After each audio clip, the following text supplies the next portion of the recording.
مریم نے کوئی راستے میں رہ گئی تھی، اس کی بھی لانگ مارچ، لیکن سب کا ایک کہہ رہے تھے کہ مہنگائی سے لوگ تباہ ہو گئے۔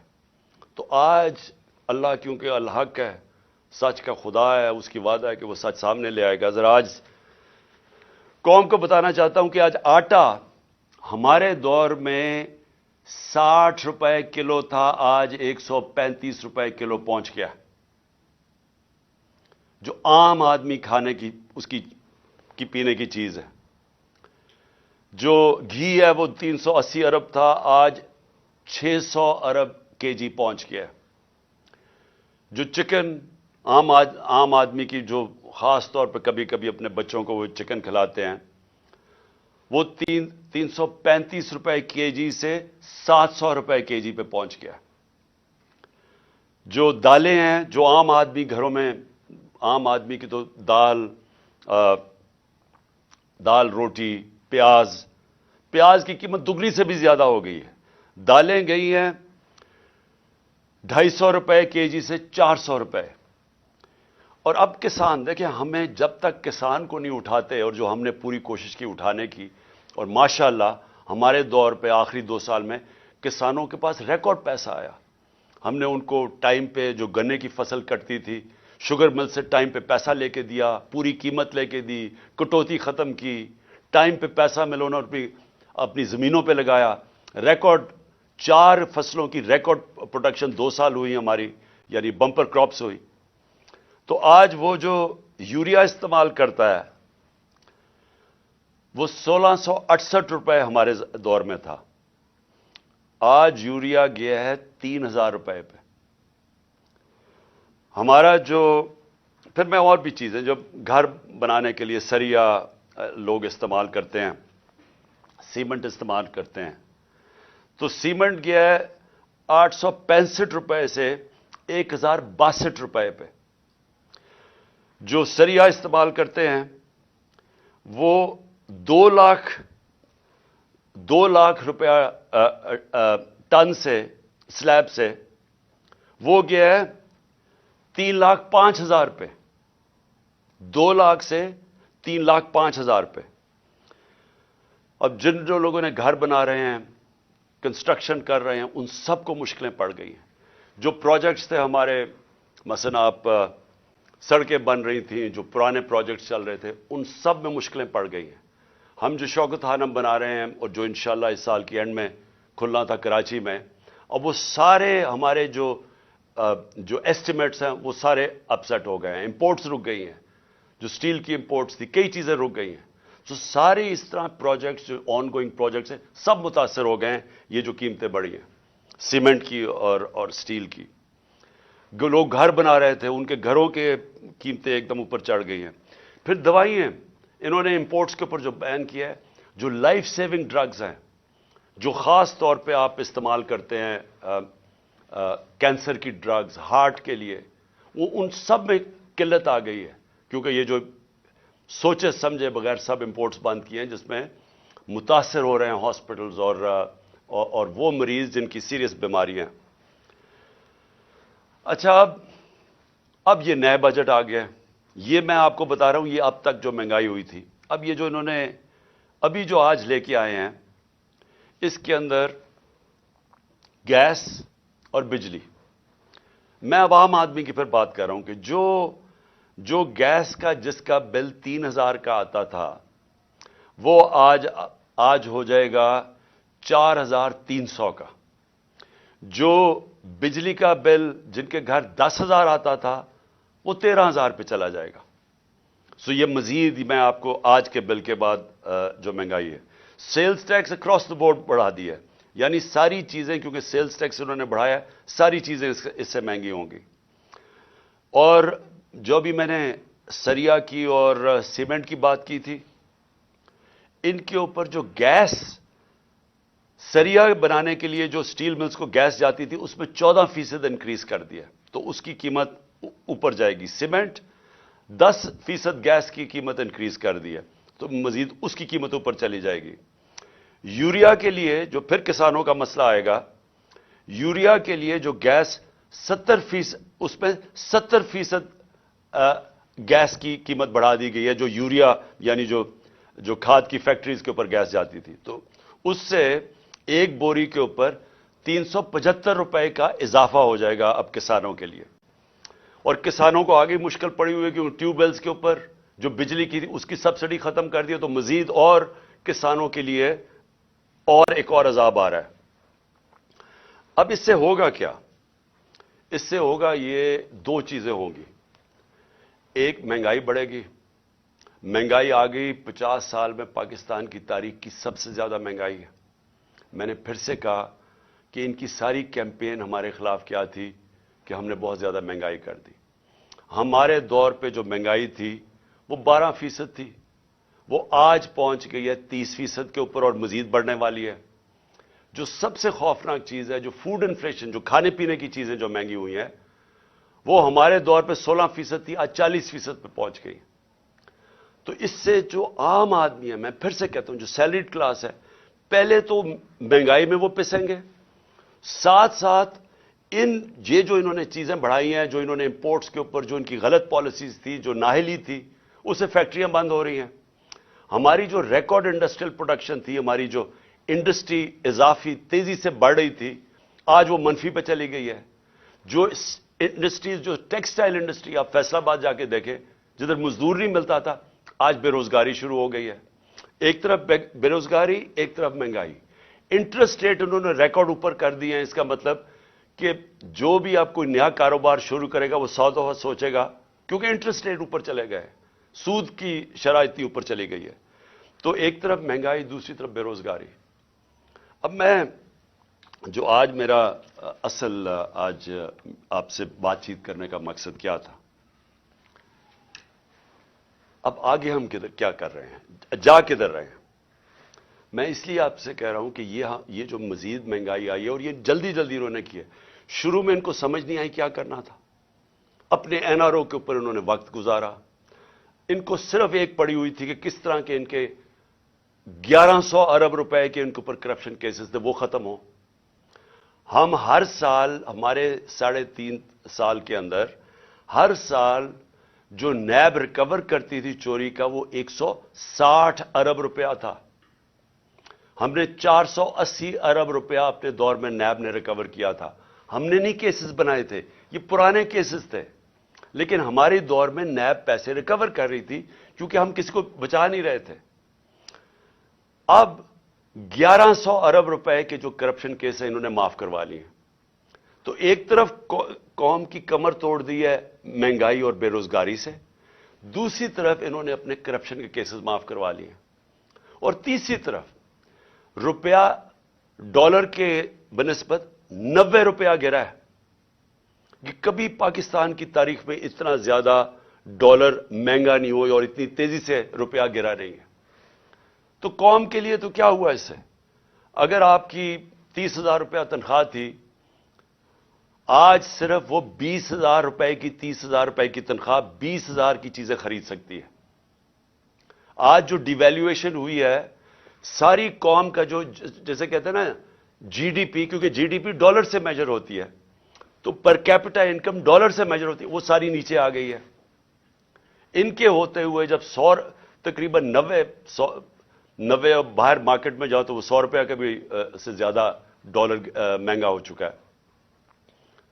تو جب کہ ایک قوم کی دولت میں کمی ہوئی ہے، یہ جو سارے 30 سال سے ملک کا پیسہ چوری کر کے، منی لانڈرنگ کر کے باہر لے کے گئے ہیں، ان کے ایون سیل اپارٹمنٹ اور ان کے مے فیئر میں، اور بڑی بڑی گاڑیاں اور ون ہائٹ پارک، اور یہ جو باہر ہوٹل خریدے ہوئے ہیں، اور انہوں نے بے نامی چیزیں خریدی ہوئی ہیں، باہر بینکوں میں آف شور اکاؤنٹس میں پیسے رکھے ہوئے ہیں. قوم کے لیے 90 روپے ان کی دولت میں کمی اگر روپے میں پڑے ہوئے ہیں، اور ان کے باہر پیسے میں 90 روپے اضافہ ہو گیا. پاکستان کے مقابلے میں ان کے پیسے میں 90 روپے زیادہ امیر ہو گئے ہیں. ان کو کوئی فرق نہیں پڑا، اس لیے انہوں نے آتے ساتھ ہی کبھی کوئی پرواہ نہیں کی کہ کیا انہوں نے اگر ان کو سازش کے تحت بٹھائی دیا تھا، کیونکہ عمران خان ملک تباہ کر رہا تھا، تو انہوں نے آ کے کوئی روڈ میپ دینا تھا کہ ہم نے ملک کو کیسے ٹھیک کرنا ہے، کیونکہ یہ تو بڑے تجربہ کار تھے. ہم تو جی اسحاق ڈار نے کہا میں روپے کو $200 کو نیچے لے کے آؤں گا، میں IMF کو سامنے یہ کر دوں گا، بڑی بڑھ کے ماری، میں تجربہ کار ہوں۔ آج یہ بتائیں کہ انہوں نے ملک سے کیا کیا، اور جو ان کے ہینڈلر لے کے آئے تھے ان سے ذرا پوچھیں کہ آپ نے یہ ملک سے کیا کیا، کون جواب دے؟ آج جو ابھی یہ جو شروعات ہے، ابھی یہ جو $90 کے جو گرا ہے، جو روپیہ گرا ہے ڈالر کے مقابلے میں، ابھی اس کی مزید مہنگائی آنی ہے۔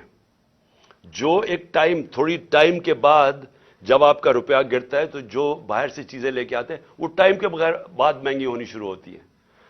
تو نہ تو انہوں نے کوئی تیاری کی، نااہلی ان کی یہ ہے کہ انہوں نے غلط فیصلے کر کے ملک کو آج یہاں پہنچا دیا ہے کہ اس طرح کا بجٹ لانا پڑا ہے، اور کوشش کر رہے تھے کہ عارف الوی کے اوپر سارا بوجھ ڈالے۔ پارلیمنٹ میں بھی نہیں چاہتے تھے کہ ڈبیٹ ہو اس کے اوپر، اس سے کہتے تھے آرڈیننس سائن کرو تاکہ یہ بچ جائیں کہ پارلیمنٹ میں ان کے اپنے لوگ کیا یہ جو بجٹ لے کے آ رہے ہیں وہ کیا بولیں گے اس کے اوپر۔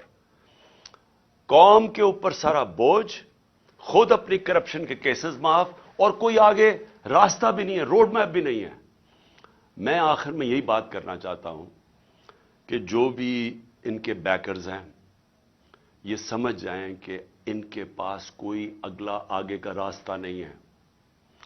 یہ اگر سمجھ رہے ہیں کہ اس سے آپ IMF کے ڈالرز آ جائیں گے تو وہ یہ ایسے سمجھیں کہ یہ کینسر کا علاج ڈسپلن سے ہو رہا ہے، تھوڑی دیر کا تھوڑا سا آرام آئے گا، لیکن کینسر جب تک کاٹ کے نکالی نہ جائے یہ کینسر پھیلتی جائے گی، یہ قرضے بڑھتے جائیں گے، آمدنی سکڑتی جا رہی ہے۔ ہماری ریمیٹنسز جو ہمارے دور میں 17% انکریز کر رہی تھی، ہماری ریمیٹنس میں 17% اضافہ ہو رہا تھا جو 31 ارب پہ پہنچ گئی تھی، وہ ان میں اب 11% کمی آ گئی ہے۔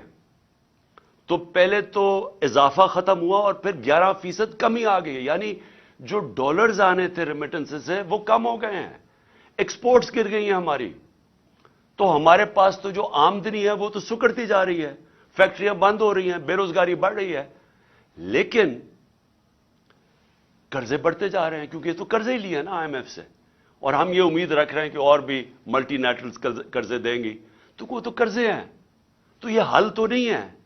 حل کیا ہے؟ حل جو میں تب سے کہہ رہا ہوں، میں نے کوشش بھی کی، اپنی گورنمنٹ خود میں نے ڈیزالو کی اپریل میں الیکشنز کروانے کے لیے، لیکن پورا پلان بنا ہوا تھا کیونکہ فیصلہ ہو گیا تھا عمران خان بہت خطرناک ہے اس ملک کے لیے۔ تو تب سے وہی ابھی بھی حل ہے۔ اس ملک میں اگر ہم نے صاف اور شفاف الیکشن نہ کروائے، ایک پبلک مینڈیٹ سے گورنمنٹ نہ آئی جو کہ پبلک جس کے پیچھے کھڑی ہو جس گورنمنٹ کے، وہ گورنمنٹ پھر مشکل فیصلے کرے، وہ جو میں کینسر کو کاٹ کے نکالے ملک سے، سٹرکچرل ریفارمز کرے، جو آج ملک کی ضرورت ہے، رول آف لا قائم کرے، گورننس سسٹم ٹھیک کرے، تب جا کے یہی جو کرائسس ہے یہ ہم فائدے میں اس کو کر سکتے ہیں۔ یہ جو ہم دلدل میں پھنسے ہوئے ہیں اس میں نکلتے نکلتے ہم ملک کو پوری طرح اٹھا سکتے ہیں۔ یہ ہمارا فائدہ ہو سکتا ہے کہ ہم اس کرائسس کا، اگر اس کرائسس سے ملک میں اصلاحات کریں، لیکن وہ گورنمنٹ کر سکتی ہے جس کے پاس پبلک پیچھے کھڑی ہو۔ جب آپ کے پاس پبلک مینڈیٹ نہیں تو آپ ان PDM کے یہ جو اوپر 60% لوگ ضمانت پہ ہیں کرپشن کیسز پہ، اور ان کا سلوشن یہ ہے، کیونکہ ان کے پاس تو حل کوئی نہیں ہے، ان کا سلوشن یہ ہے کہ عمران خان کے اوپر 60 FIR کاٹ دو، اس PTI کے لوگوں کو جیلوں میں ڈالو، ان کے اوپر تشدد کرو، ان کو خوف پھیلاؤ، ان کو ڈراؤ دھمکاؤ، اور ان کو اور اس طرح کرو کہ جب وہ بالکل پارٹی ان کی ٹوٹ جائے تو پھر الیکشن کرواؤ۔ وہ ہونے نہیں لگا، کیونکہ آپ جتنا زیادہ دبائیں گے وہ پارٹی اتنی اور اٹھتی جا رہی ہے۔ پبلک کوئی بیوقوف تو نہیں ہے، پبلک تو فیصلہ کر بیٹھی ہے جس کی وجہ سے یہ ڈرے ہوئے ہیں۔ تو صرف اور صرف عمران خان کو باہر کرنے کے لیے ملک کو تباہ نہ کریں، یہ اصل میں جانا ہے ہماری سیکیورٹی کے اوپر۔ جو آج ہمارے حالات ہو گئے ہیں، ہم تو کسی کے سامنے اب کھڑے بھی نہیں ہو سکتے، کیونکہ ہمیں تو انہوں نے ملک کو ادھر پہنچا دیا ہے۔ $300 ارب سے کم تو ریزروز رہ گئے ہیں، ہمارے پاس کیا اب ہے کہ اپنے پیر پہ کھڑے ہوں، کسی کو کہیں کہ نہیں جی ہمیں پاکستان کی خودداری چاہیے، ہم پاکستان کی سوورنٹی چاہیے؟ ہم کیسے کہہ سکتے ہیں جب ملک کے حالات یہاں پہنچا دیے؟ اس کے لیے اپنے ملک کو بچانے کے لیے طریقہ یہ نہیں ہے جو کیا جا رہا ہے کہ ہائی کورٹ کہہ رہا ہے کہ الیکشن کرواؤ، وہ الیکشن کمیشن جناب بیٹھی ہوئی کہ نہیں ہم الیکشن نہیں کرواتے، وہ بہانے مار رہی ہے الیکشن کے۔ پاکستان کا آئین کہتا ہے 93 میں الیکشن کرواؤ، یہ کوئی بہانہ مار ہے، کوئی صرف ڈرے ہوئے ہیں الیکشن ہارنے سے۔ پاکستان کی آئین کی وائلیشن جس طرح کی جا رہی ہیں اور جس طرح آگے پلان بن رہا ہے، یہ جو بھی لوگ سمجھ رہے ہیں کہ اس سے وہ اپنی ذاتی فائدہ اٹھا دیں گے، وہ ملک کو ڈبو دیں گے۔ اور میں آج اس لیے یہ کہہ رہا ہوں کہ ہم بڑے آرام سے ملک کے اندر اس وقت اگر ہم چاہیں، اتنی بڑی پارٹی ہے، ہم اگر وہ مظاہرے کریں اور ملک بند کرنے کی کوشش کریں، سٹرائکس کریں، ملک تو آگے حالات برے ہیں۔ اس لیے ہم نے پرامن احتجاج کا فیصلہ کیا کہ ہم جیل بھرو تحریک شروع کرنے والے ہیں، بتانے کے لیے کہ آپ اس طرح ایک ملک کو استعمال تھوڑے سے لوگوں کے ذاتی مفادات کے لیے نہیں کر سکتے۔ یہ ملک 22 کروڑ لوگوں کا ملک ہے، یہ تھوڑے سے لوگ اس ملک کو اپنے مفادات کے لیے تباہ نہیں کر سکتے۔ اس لیے ہم جیل بھرو تحریک کی پوری تیاری کر رہے ہیں، میں اناؤنس کرنے والا ہوں۔ اور لوگوں کو صرف خوف دور کرنے کے لیے کہ یہ سمجھتے ہیں کہ خوف پھیلا کے، جیلوں میں ڈال کے، ایف آئی آرز کر کے یہ اسی طرح بیٹھے رہیں گے اور پھر کسی نہ کسی طرح دھاندلی کر کے یہ ایک وہ الیکشن کمیشن، بے ضمیر الیکشن کمیشن کے ذریعے ایک جانبدار الیکشن کمشنر کے لیے یہ جو چیف الیکشن کمشنر ہے اس کو استعمال کر کے کسی طرح پھر ان چوروں کو مسلط کر دیں گے۔ یہ ہونے نہیں لگا، ملک کو نقصان پہنچ رہا ہے۔ اور میں آخر میں اپنی ساری قوم کو کہنا چاہتا ہوں، پھر سے میں ایک بات کہنا چاہتا ہوں اور بات ختم کرتا ہوں کہ دیکھیں وہ ہم اس موڑ پہ کھڑے ہو گئے ہیں جس کا ہم سب کو خطرہ تھا کہ ایک دن جب سے یہ امپورٹڈ حکومت آئی ہے کہ خدا نہ خواستہ ہم یہاں نہ پہنچ جائیں۔ ہم وہاں پہنچ گئے ہیں۔ ہمارے سامنے اب صرف 2 راستے ہیں۔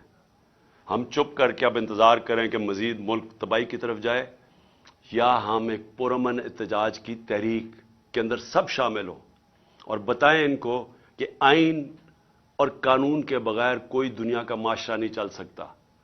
دنیا کا معاشرے جتنے بھی ہیں وہ رول آف لا پہ چلتے ہیں، اور رول آف لا آئین ڈیفائن کرتا ہے، اور آئین آپ کو کہتا ہے کہ 90 دن میں الیکشن کروائی جائے۔ اس سے جتنا آپ پیچھے ہٹتے جائیں گے، آپ ملک کو ادھر دھکیلتے جائیں گے، جدھر ملک جس کو کہتے ہیں بنانا ریپبلک، جدھر جنگل کا قانون ہوتا ہے ادھر ملک کو دھکیلا جا رہا ہے۔ ہم یہ کبھی ہونے نہیں دیں گے۔ اور میں نے صرف اپنے لوگوں کو بھی سب کو تیار کیا، اپنی قوم کو، کہ ہم ایک پرامن احتجاج کے لیے تیار ہو جائیں، کیونکہ مجھے ابھی تک کوئی نیت نہیں نظر آ رہی ان کی آئین کے اوپر چلتے ہوئے 90 دن میں الیکشن کروانے کی۔ پاکستان زندہ باد۔